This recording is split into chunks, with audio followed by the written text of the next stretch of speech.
Hello class, welcome to our last micro lecture of professional development. Today's really exciting because we're going to talk about taking charge of your new career. Take a second to review our learning objectives for this week.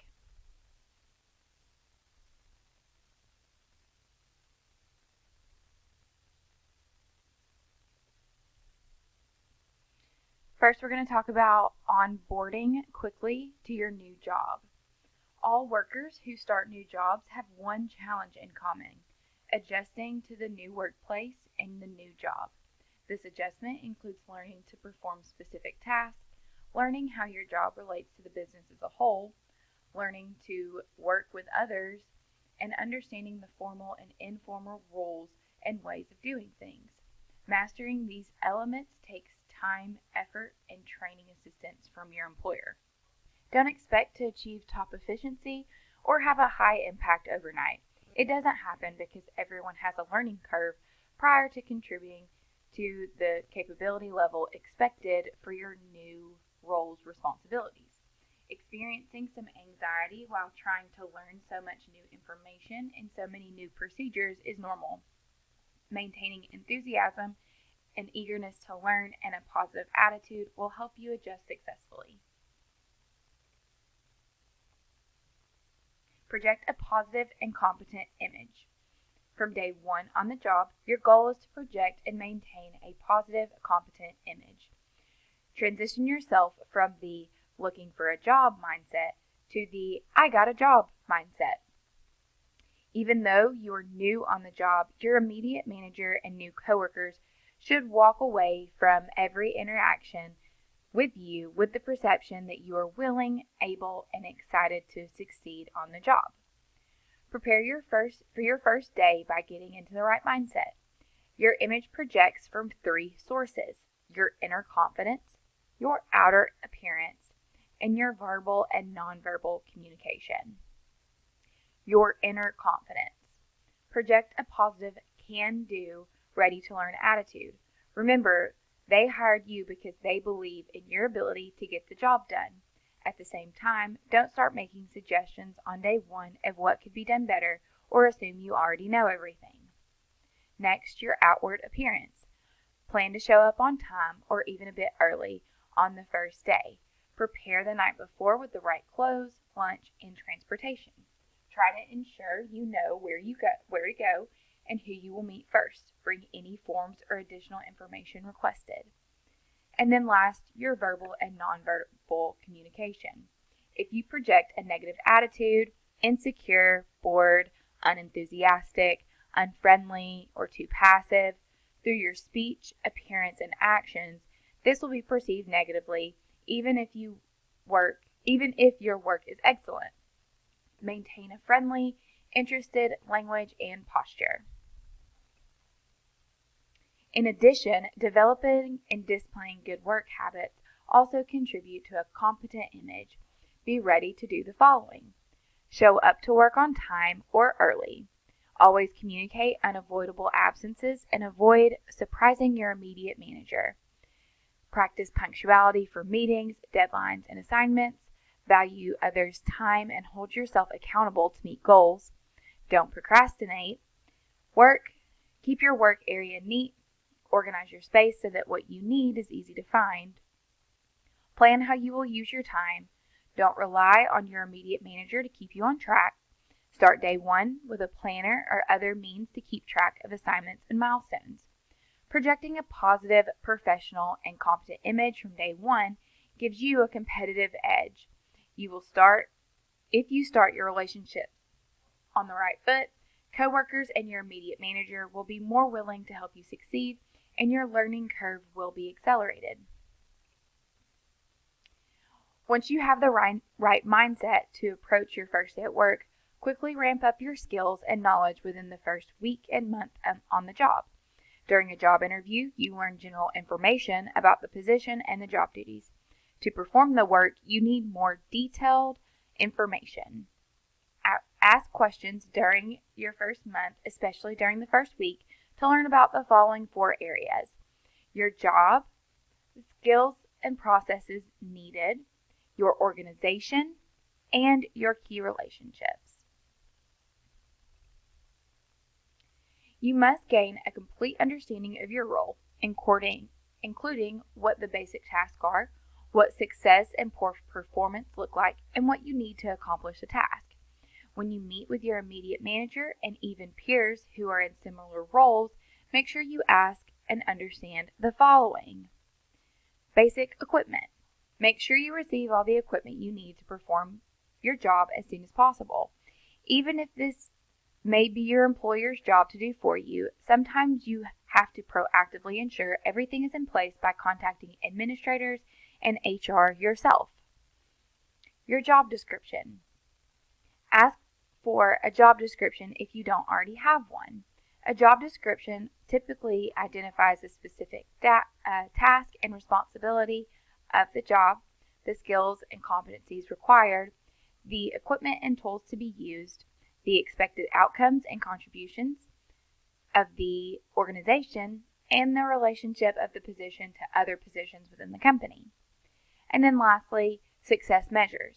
Ask your immediate manager what success looks like for your job description, as well as what it would look like to go above and beyond.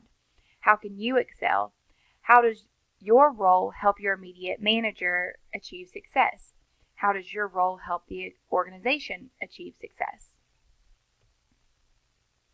Learn what skills and processes you will use. As you learn more about what your job entails, you will also discover what skills are needed and what processes govern your role. Some work processes may directly enable you to get your job done quickly, while other processes may be in place to help you succeed and ensure compliance in the workplace with federal or local regulations and laws. Ask about what training you will receive. Your employer expects you to have the basic knowledge and skills you need to do your job, but you may need additional training for certain tasks. Technology and standard procedures. Most roles have certain procedures and systems they must use when performing key tasks. The task may also require the use of particular software or technology. Ensure you receive training materials and step-by-step guides for any technology and standard procedures that are critical for performing your role. Policies. Most organizations have a written employee handbook that covers policies and procedures such as work hours, their probationary period for new employees, pay and benefits, and rules about using employer equipment and email. Learn the rules and follow them. Performance evaluations. Ask how and when your job performance will be evaluated. Confidential information. You have a moral and legal obligation to protect internal employer information that is considered confidential. Ensure you understand what confidential information you will encounter in your role and what procedures to follow to protect such information. When you are hired, you may be required to sign a non-disclosure agreement that defines the type of information that may not be shared with outsiders and the penalties for violating the agreement. Employers dismiss and often sue employees who are found to have leaked confidential information, even if done accidentally. Learn about your organization. Becoming a great employee who is recognized and rewarded often comes from developing a deep understanding of how your role contributes to the employer's success. When you first join a new organization and start a new job, you have a great opportunity to ask as many questions as you want because it is expected. Learn as much as you can about your employer, including the following: organizational and departmental values, mission statement and goals, employer culture, observe coworkers and ask for advice, products or services, industry and competitors, future vision, and employer history. Learn about key relationships.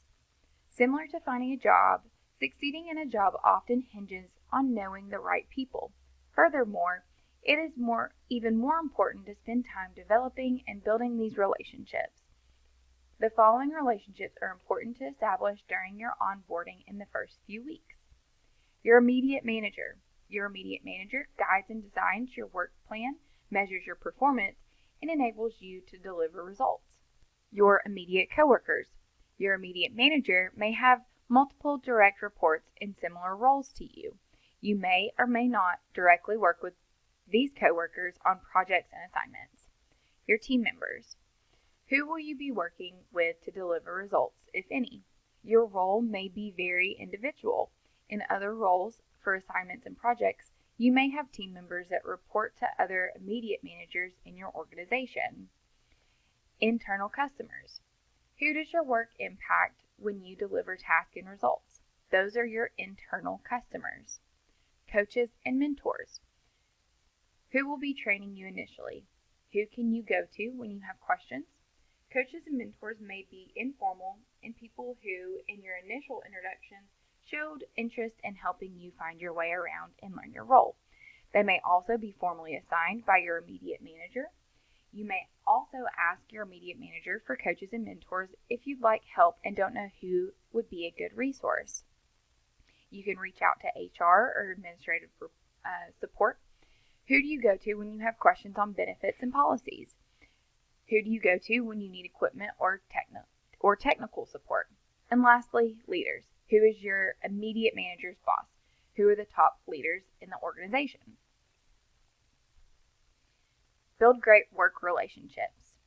The ability to interact with immediate managers, coworkers, suppliers, customers, and others is a critical skill in every workplace. There are very few roles that do not involve some kind of dependency on others to succeed. Your work is guided and reviewed by your immediate manager, is impacted by others' contributions to your task, and contributes to others' success as well.